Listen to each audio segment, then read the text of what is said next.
My friends, there's a battle raging, not outside your doors, but right at the threshold of your home. You see, every day someone is knocking, not always with their hand, but with their words, their influence, their attitude. And if you're not careful, you'll open that door and invite into your home the very thing that will destroy your peace, your unity, and your purpose. Now listen closely, because tonight I want to talk about 5 kinds of people you must never, ever let enter your house. Not because we hate them, but because what they carry can poison the heart of your home. If you want to protect your peace, strengthen your spirit, and guard your destiny, stay with me. Because by the time we're done, you'll know exactly who to close the door on and who to welcome in. 1, the whisperer and the gossiper. The first one comes quietly. They don't shout, they whisper. They say, "Did you hear what she said? Do you know what he did?" They act like a friend, but what they bring is division. Let me tell you something, a home where gossip lives cannot hold peace. Every whisper tears down trust. Every secret shared spreads darkness. If you want your house to be a place of love, of honesty, of blessing, close the door to gossip and open it to truth. 2, to the negative soul. Oh, this one doesn't always look dangerous. They may sit at your table, smile at your children, but every word they speak carries the weight of defeat. They tell you what can't be done, why it's too late, why you'll never make it. Let me say it plain. If you allow negative voices to fill your home, hope will suffocate. Faith and fear can't share the same roof. So, when negativity knocks, send it away, and let gratitude, hope, and faith walk in instead. 3, the tempter. This one smiles. They tell you, "Come on, it's just for fun." Everyone's doing it, but behind that smile is a path that leads to regret. The tempter will lead your children astray, distract your spouse, and fill your evenings with habits that steal your joy. They'll make wrong look exciting and right look boring. Don't fall for it. The same serpent that whispered in Eden still whispers today, just with a modern voice. Guard your home. Protect your family. Say no to the tempter before temptation takes root. 4, the faithless influencer. They may be charming, successful, intelligent, but they've lost their anchor. They'll mock your faith, question your values, and plant seeds of doubt in the hearts of those you love. Hear me well. If someone constantly tears down your beliefs, they don't belong in your inner circle. Your faith is not a weakness. It's the foundation of your strength. Keep your home filled with people who lift your spirit, not those who drain it. 5, the spirit of division. Sometimes this person doesn't even come from outside. They can rise within the walls of your own home. The spirit of division thrives on pride, unforgiveness, and resentment. It turns husband against wife, parent against child, friend against friend. If you want peace, you must be quick to forgive, slow to anger, and rich in mercy. Throw out the spirit of division and let unity reign again. 2, closing, inspirational, powerful call to action, my friends. The world outside may be loud, dark, and divided, but your home can be a place of light. You can't always control who knocks at your door, but you can decide who enters. So tonight, make a choice. Close the door to gossip, negativity, temptation, faithlessness, and division, and open it to love, hope, truth, and faith. Because when your home is filled with the right people, your life will be filled with the right peace. Guard your house, and you'll guard your destiny. The door to your home is more than wood, hinges, and a lock. It is the entrance to your world, the sacred boundary that separates the noise of the outside from the peace within. Every day, that door swings open and shut for countless reasons. For friends, for family, for neighbors, for opportunity. But my dear friend, what if I told you that this same door is not just the entrance to your house, but the doorway to your heart, your spirit, and your destiny? What you allow through that threshold will shape not only the atmosphere of your home, but the very character of your life. We often think of protection in physical terms. We install locks, cameras, and alarms to keep out intruders.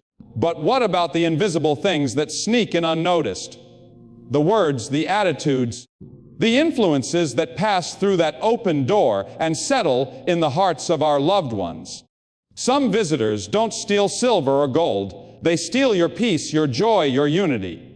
And sometimes we don't even realize it until the warmth of love has grown cold and the laughter in our home has turned to silence.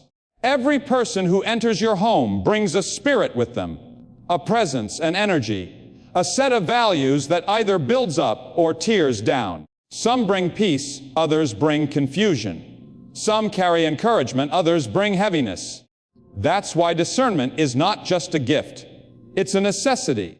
You must learn to recognize what someone brings before you invite them in. Because once they're inside, their influence spreads like fragrance or like smoke. It fills the air and everyone breathes it in. The truth is, we live in a time where people are more open to strangers online than they are to truth in their own homes. We scroll, we click, we listen, and little by little, we let voices inside that were never meant to live among us.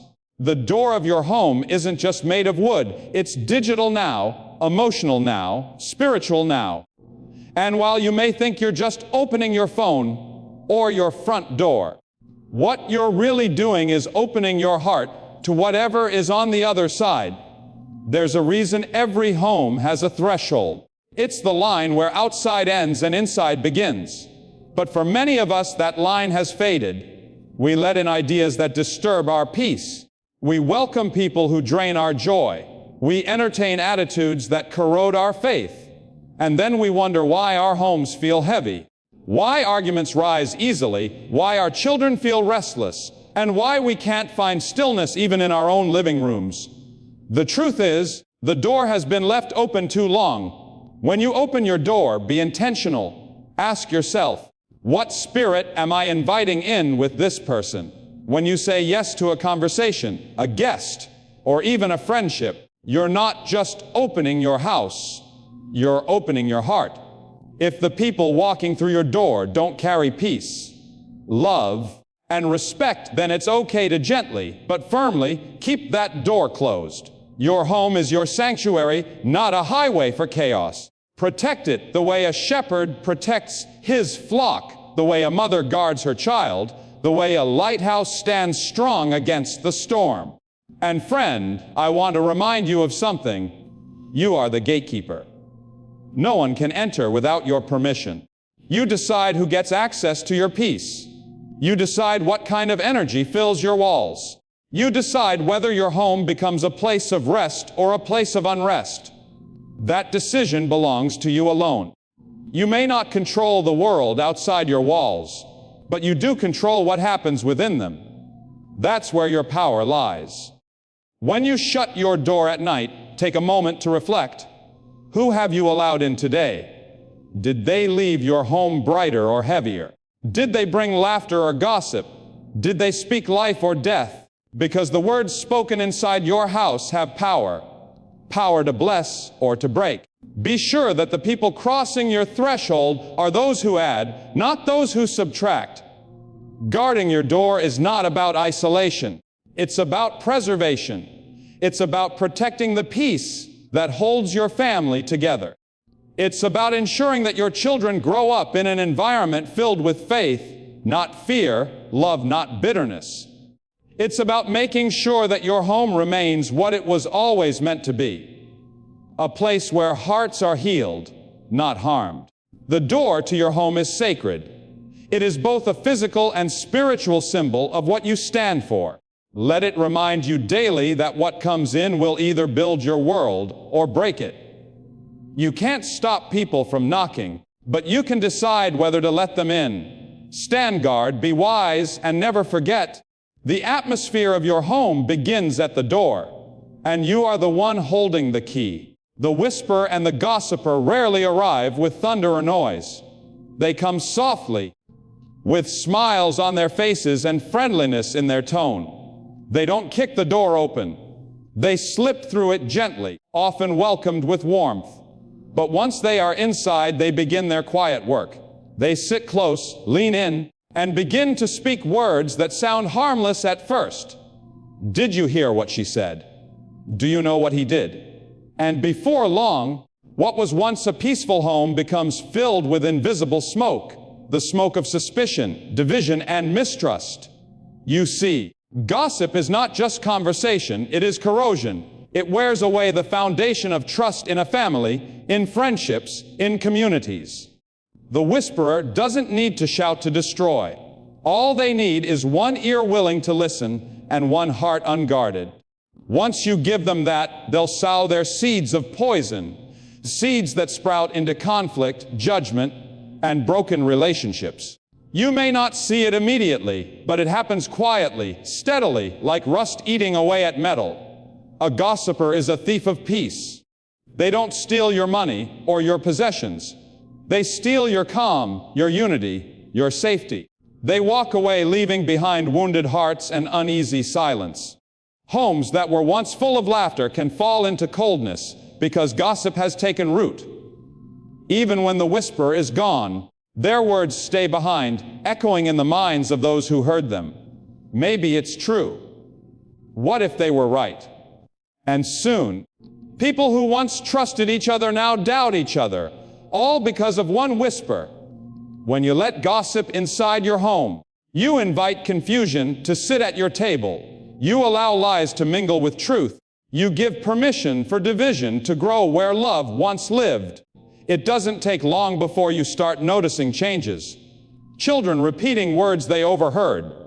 Spouses growing distant. Friends feeling unwelcome. The home loses its warmth, its purity, its safety. What used to be a place of refuge turns into a place of rumors and resentment. And here's the hard truth: gossip can wear a friendly face. It doesn't always look malicious. Sometimes it disguises itself as concern.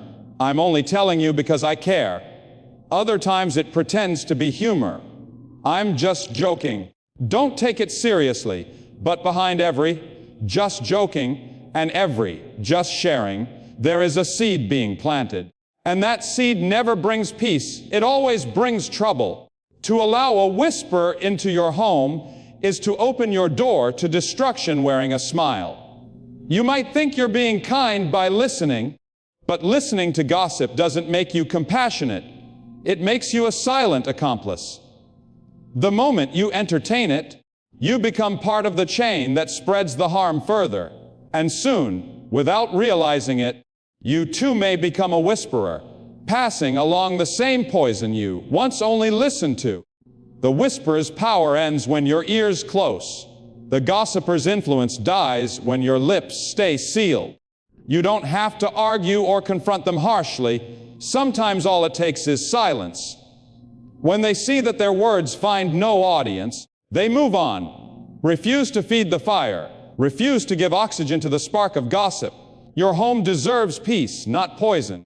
If your home is a place where stories about others are shared more than words of prayer or encouragement, then you must stop and ask yourself what kind of spirit lives here. Because gossip drives out blessing. It replaces joy with judgment. It turns people's hearts away from love and toward pride. And when pride enters, humility leaves.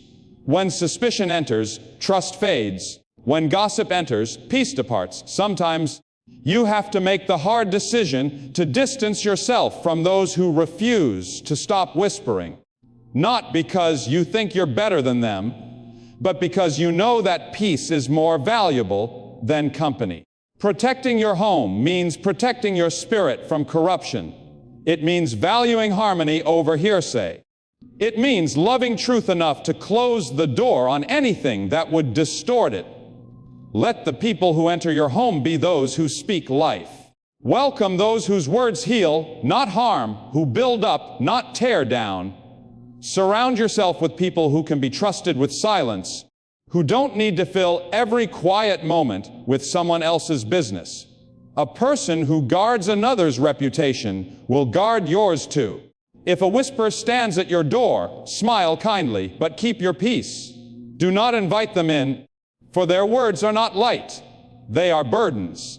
And every time you carry another's secret or judgment into your home, you add weight to your spirit that was never meant to be there. Lighten your home by closing the door to gossip and opening it to truth. Let your conversations be filled with gratitude, with understanding, with forgiveness. When your home becomes a place where no gossip can survive, it becomes a fortress of peace. Love flourishes, trust deepens, and every word spoken carries blessing, not bitterness. That is the kind of home every heart longs for. A home where no whisper can wound, because the truth has already taken root. So guard your door, guard your ears, and guard your heart. Because sometimes the quietest voice can cause the loudest damage. And if you truly value your peace, don't let the whisperer and the gossiper ever find a seat at your table. The negative soul doesn't always look dangerous when they first enter your life. They may smile, they may be kind, they may even seem supportive, but it isn't their appearance that drains you. It's their spirit. They carry a cloud wherever they go, and when they walk into your home, that cloud settles over everything. The laughter grows faint, the light feels dimmer, and the hope that once filled your heart begins to fade without you even realizing why. The negative soul doesn't shout or attack. They simply pull your spirit downward, word by word, sigh by sigh, until your joy feels heavy and your dreams start to shrink. These are the people who always see the problem, but never the possibility. When you talk about your plans, they tell you why it won't work. When you share your joy, they remind you of what could go wrong. When you celebrate a blessing, they question if it will last. They don't always mean harm. Sometimes they think they're just being realistic. But the truth is, their realism is rooted in fear, not faith. And when fear enters your home, faith begins to suffocate. Negativity spreads faster than kindness. It can take one bitter word to poison an entire atmosphere. A single complaint can turn a peaceful evening into a storm. The negative soul thrives on what's wrong. They feed off disappointment, frustration, and failure. And if you're not careful, their mindset becomes yours. You start to talk like them, think like them, and before long, you begin to live like them. The tone of your home changes. The air grows thick. And without realizing it, you find yourself expecting the worst instead of believing for the best. Every family, every friendship, every household needs encouragement to survive. Hope is the heartbeat of every home.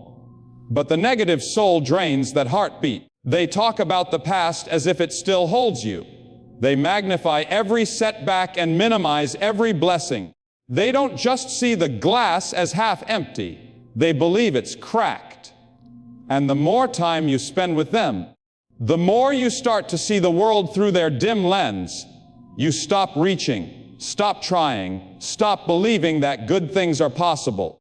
There's a difference between honesty and hopelessness. Being honest about struggles is healthy, but being addicted to disappointment is destructive. The negative soul doesn't want solutions, they want sympathy. They don't look for ways to grow, they look for reasons to stay stuck. And if you let that kind of thinking dwell in your home, it won't be long before everyone starts walking under that same cloud. The power of a home lies in its atmosphere. You can have little and still have peace. You can face trials and still have joy. But if negativity moves in, even blessings will start to feel like burdens. That's why it's so important to guard the energy that enters your door. You cannot afford to entertain constant complaining, criticism, and pessimism. Those things don't just affect your mood, they shape your mindset, and your mindset shapes your destiny. If your children grow up hearing nothing but doubt and discouragement, they will learn to expect less from life. If your spouse hears only complaints, they will stop trying to bring joy. If you fill your home with words of defeat, don't be surprised when victory feels far away. The words you allow inside your home become the seeds of your future. That is why you must choose carefully the voices you entertain. When the negative soul starts to speak, gently change the direction. Don't argue, don't absorb, redirect. Speak hope where they speak despair. Remind them of what's possible when they insist on what's not. Let your faith be stronger than their frustration. If they cannot rise to your level of belief, it may be time to love them from a distance. Because sometimes protecting your peace means closing the door, not out of hatred, but out of wisdom. Your home should be a place where words lift, not crush, where faith is fed, not starved, where gratitude fills the air like fragrance. Surround yourself with people who believe in the best, who remind you of the light when you can't see it, who speak life when you feel empty. One positive voice can do more to heal a heart than 1,000 negative ones can to harm it. Negativity has a way of sneaking in quietly, through small complaints, sarcastic jokes, constant worries. But just as darkness cannot survive in the presence of light, negativity cannot thrive in a home filled with gratitude. The best way to drive out a negative spirit is to fill your home with praise. Start each day with thankfulness. Speak blessings over your family. Celebrate small victories. Look for the good even in the hard moments. When gratitude takes root, negativity has no soil to grow in. The negative soul may come and go, but you have the power to decide whether they leave an imprint. Don't let their heaviness become your habit. Keep your heart light, your words hopeful, and your door guarded. Because when you allow only faith, love, and joy to enter your home, the shadows of negativity will fade away. A home built on hope is a home where peace never leaves. And when peace lives under your roof, no negative soul can ever darken your light again. The tempter is one of the most dangerous visitors you can ever allow into your home, because they rarely look like danger. They don't arrive dressed in darkness or carrying malice. They come smiling, friendly, confident, and that's what makes them so deceiving. They appear to offer joy, excitement, or freedom, but beneath their charm lies destruction. The tempter's voice is smooth, their words are clever, and their influence is slow. They don't destroy a home overnight. They do it one small compromise at a time. The tempter knows how to disguise wrong as harmless and how to make sin look entertaining. They'll tell you, it's just one time. Everyone does it. Don't be so serious. And before long, what once made you uncomfortable now feels normal. That's how temptation works. It numbs the conscience little by little until your heart can no longer tell right from wrong. And when that happens, the home that once stood on faith begins to crumble from within. When temptation walks through the door, it never comes alone. It brings with it confusion, guilt, and eventually regret. The tempter might lead you toward habits that promise pleasure but deliver emptiness. They might draw your children into influences that seem fun but strip away innocence. They might convince your spouse to prioritize comfort over commitment, or persuade you to exchange your values for temporary satisfaction. Their goal is always the same: to pull your eyes away from what is right and fix them on what is easy. Temptation doesn't always come wearing a wicked face. Sometimes it wears the face of a friend. Sometimes it speaks through entertainment, through screens, through the people we admire. It's the invitation to lower your standards, to bend your convictions, to ignore that small voice inside that says, "This isn't right." And once you start to listen, that voice grows quieter each time until one day it's gone. The moment temptation enters your home, it begins to rearrange the furniture of your soul. What used to be sacred becomes casual. What used to be wrong becomes acceptable. And what used to be precious becomes forgotten. Guarding your home from temptation doesn't mean living in fear. It means living with awareness. It means teaching your heart and your family to recognize the subtle disguises that temptation wears. The tempter doesn't want to ruin you instantly. They want to distract you gradually. They don't care if you stop believing. They just want you to stop caring. And when your guard is down, they step in quietly, changing your desires before you even notice. A home that once prayed together may slowly replace prayer with screens, laughter with arguments, patience with frustration. The tempter's greatest victory is not in making you fall. It's in making you forget what you stand for. They replace focus with distraction, passion with comfort, conviction with compromise. And when that happens, the heart grows cold, and the home loses its light. But there is hope. The power of temptation ends where truth begins. When a home is built on strong values, when hearts are anchored in faith, the tempter finds no place to rest. You can resist the pull by keeping your priorities clear and your spirit alert. Make your home a place where righteousness is celebrated, where self-control is respected, where integrity is not old-fashioned but honored. The more your home is filled with light, the less room there is for shadows to hide.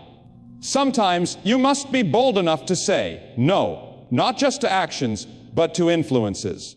You may have to turn off what doesn't align with your values, step back from friendships that lead you astray, and refuse invitations that compromise your peace. Every no to temptation is a yes to protection. Every time you close your door to compromise, you open it wider to blessing. Parents must be especially vigilant because the tempter loves young hearts. They target curiosity, innocence, and the longing to belong. They whisper through culture, through trends, through the promise of acceptance. They say, if you want to fit in, do this. If you want to be happy, try that. But happiness built on disobedience never lasts. It always fades, leaving behind shame and emptiness. Teach your children early that not every open door is safe to enter. Not every smiling face means well, and not every pleasure brings peace.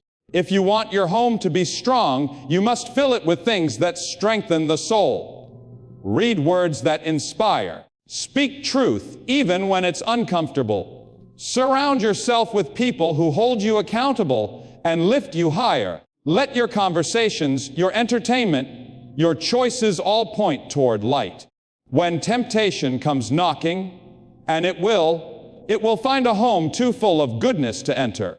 The tempter's goal is not just to lead you astray, but to make you forget who you are. They want you to trade your purpose for pleasure, your peace for noise, your calling for convenience. But when you remember your worth, temptation loses its power. A soul that knows its value cannot be cheaply bought. Every day, temptation will call. It will sound appealing. It will look easy. It will promise more than it can ever deliver. But you have a choice. You can open the door and let it in, or you can stand firm and say, not in this house. Because a home that stands on truth cannot fall to temptation. And when you guard your home from the tempter, you don't just protect your walls. You protect your legacy, your peace, and your future. The spirit of division is one of the most destructive forces that can ever enter a home. It doesn't storm through the door shouting or breaking things. It seeps in quietly, like a slow leak. Unnoticed at first, but devastating over time. It begins with a small misunderstanding, a wounded feeling, a word said in anger, or an apology left unspoken. And before long, hearts that once beat together begin to pull apart. The laughter fades, the warmth turns cold, and silence takes the place of conversation. Division doesn't just break relationships. It breaks the peace that holds a home together.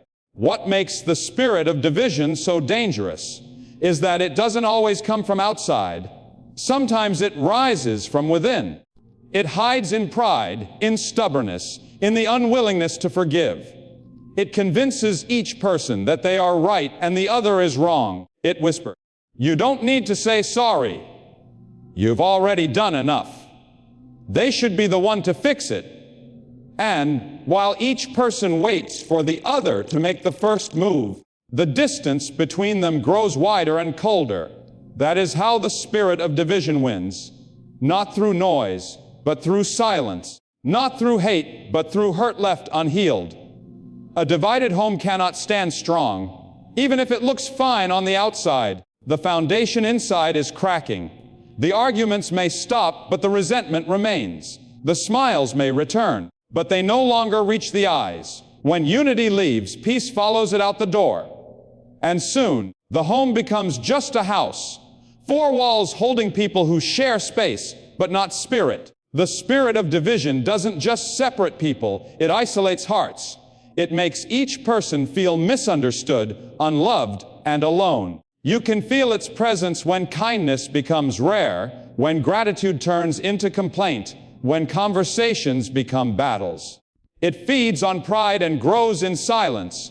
The longer you let it stay, the harder it becomes to drive out. The only way to defeat it is through humility and forgiveness. Because when pride rules the heart, there's no room for peace. But when forgiveness enters, healing begins. There's incredible power in being the first to forgive. The moment you humble yourself enough to say, "I'm sorry," the spirit of division loses its grip. It can't survive where grace is practiced. Forgiveness doesn't mean you approve of what was wrong. It means you value peace more than pain.